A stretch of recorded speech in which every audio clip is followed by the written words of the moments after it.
Hello, hello! Magandang buhay! Samahan niyo dito ko ngayong araw. For today's video ay samahan niyo ko sa aking a day in my life.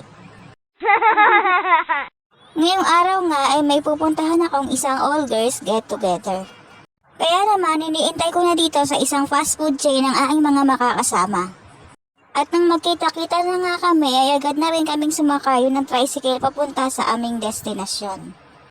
Mabilis lang naman ang aming naging biyahe kaya naman mga ilang saglit lamang ay malapit na rin kami sa aming pupuntahan. At dito nga sa Nuvali, Soledad 2 ang aming destinasyon for today's video. Hindi ko na nga matandaan kung kailan ba ako huling nagpunta dito sa lugar na to. Kadalasan kapag nagpupunta ako dito ay tinitignan lang naman namin ang mga koi fish na naglalakihan at sobrang dami naman talaga sa lugar na ito. Pero this time, iba yung rason kung bakit ako napabalik ulit dito sa Nuvali. Medyo marami na ang nadagdag na amenities dito sa Nuvali kumpara sa mga nakaraan na nagpunta ako dito. At kung mapapansin nyo nga ay hindi ko kasama ang aking anak na si Arkin sa pagpunta ko dito. Pero kapag nagkaroon ako ng pagkakataon na makabalik dito, ay isasama ko na ang aking anak na si Arkin dahil sigurado ako na mag-e-enjoy siya ng husto dito. At habang naglalakad nga kami ay nakita namin itong art gallery or kung ano man ang tawag nila dito sa event na ito na kasalukuyang ginaganap sa mga oras na ito. At nang matapos na aming mag-ikot-ikot dito sa may lugar na to ay pumunta na kami sa aming talagang destinasyon. At dito nga sa Nono's Restaurant ang napili nilang venue kung saan dito gaganapin ang all girls get together. Para sa isang simpleng mamamayang katulad ko ay pricey ang mga pagkain sa lugar na ito. Pero walang kaduda-duda na napakasarap naman talaga at sulit na sulit ang bawat sentimo na ibabayad mo dito.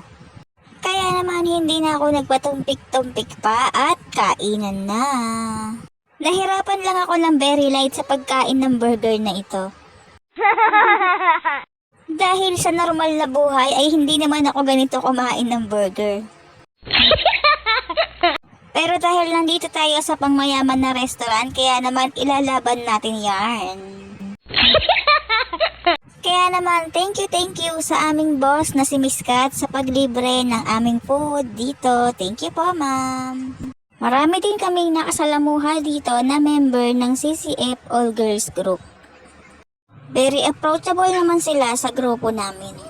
Ang mga kasama ko nga pala dito ay ang mga naging prayer warrior ko nung ako'y kasalukuyang may sakit at nakaratay sa hospital. Sabi nga nila, prayers changes everything, kaya naman talagang naniniwala ako sa kasabihan na yon dahil isa yon sa mga dahilan kung bakit ako nakaligtas at alam kong si Lord ang number 1 na dahilan kung bakit ako nakaligtas sa sakit ko. Marami akong naging realization sa buhay ko simula nung nakaranas ako ng magkasakit. At marami na din akong binago sa sarili ko na masasabi kong malayo na ako sa kung ano ba ako noon sa kasalukuyan ko ngayon. Kailangan kong magbago hindi lang para sa sarili ko kung hindi higit sa lahat ay para sa anak ko. Kaya kailangan kong alagaan ang sarili ko para sa anak ko. At magagawa ko nga yan sa tulong na rin ng ating mahal na Panginoong Hesus. Sa patuloy kong pananalig at paniniwala sa ating Poong May Kapal.